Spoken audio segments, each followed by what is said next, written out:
दशकं 36 परशुरामचरितम्। अत्रे पुत्रतया पुरा त्वमनसूयायां हि दत्ताभिदो जातशिष्यनिबन्धतन्द्रितमनाः स्वस्तश्चरन्कान्तया दृष्टो भक्ततमेन हेहयमहीपालेन तस्मै वरान् अष्टैश्वर्यमुखान् प्रदाय ददित स्वेनैव चान्ते वधम्।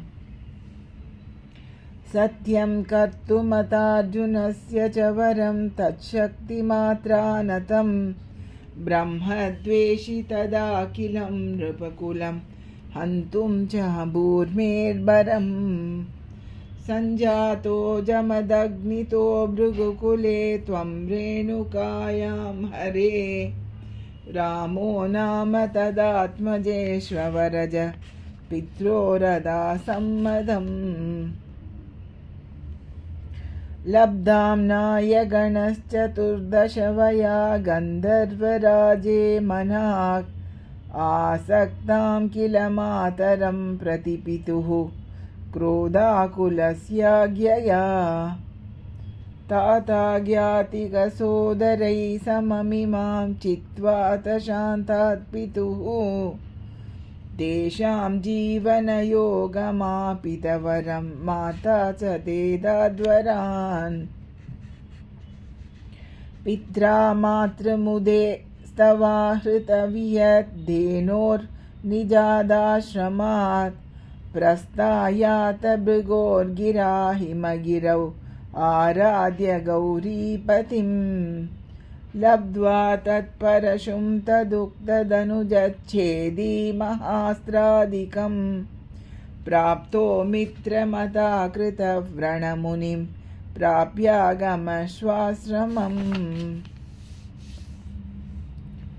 आखेटोपगतोऽर्जुनः सुरगवी सम्प्राप्तसम्पद्गणैः त्वत्पित्रा परिपूजितः पुरगतो दुर्मन्त्रिवाचा पुनः। गां क्रेतुं सचिवं ययुङ्क्तकुदिया तेनापि रुन्दन्मुनि प्राणक्षेपसरोषगोहत चमूचक्रेण वत्सो हृतः। शक्रोज्जीविततातवाक्यचलितक्रोधोतसख्या समं बिभ्रद्यातमहोदरोपनिहितं चापं कुठारं शरान्।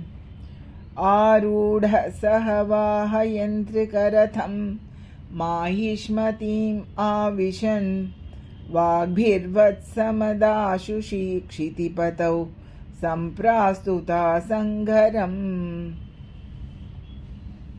पुत्राणामयुतेन सप्तदशभिश्चाक्षौषिणीभिर्महासेनानीभिरनेकमित्रनिवहैः व्याजिम्बिता योधनः।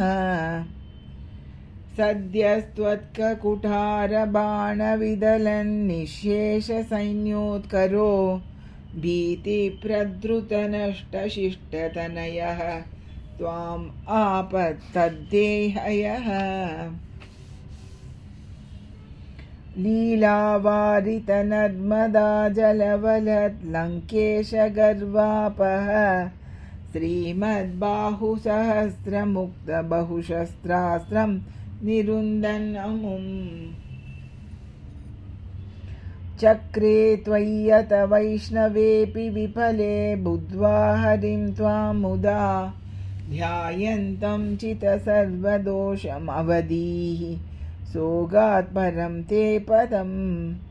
भूयोर्मर्षितहेहयात्मजगणैः ताते हते रेणुकाम् आज्ञानां हृदयं निरीक्ष्य बहुशो घोरां प्रतिज्ञां वहन्। ध्यानानीतरतायुधस्त्वमकृता विप्रद्रुहः क्षत्रियान् दिक्चक्रेषु कुठारयन् विशिखयन् निक्षत्रियां मेदिनीम्। तातो जीवनकृत् नृपालककुलं त्रिसप्तकृत्वो जयन् सन्तप्यात समन्तपञ्चकमहारक्तहृदौघे पितॄन् यज्ञेक्ष्मामपि काश्यपादिषु दिशन् साल्वेन युध्यन् पुनः कृष्णो मुं निहनिष्यतीति शमितो युद्धात् कुमारैर्भवान् न्यस्यास्त्राणि महेन्द्रभूभृति तपस्तन्वन् पुनर्मज्जितां गोकर्णावधिसागरेण धरणीं दृष्ट्वार्तितस्तापसैः द्याते श्वासधृतानलास्त्रचकितं सिन्धुं स्रुवक्षेपणात् उत्सार्योद्धृत केरलो भृगुपते वातेश संरक्ष माम्। श्रीकृष्ण शरणं मम गोपिका जीवनस्मरणं गोविन्द गोविन्द।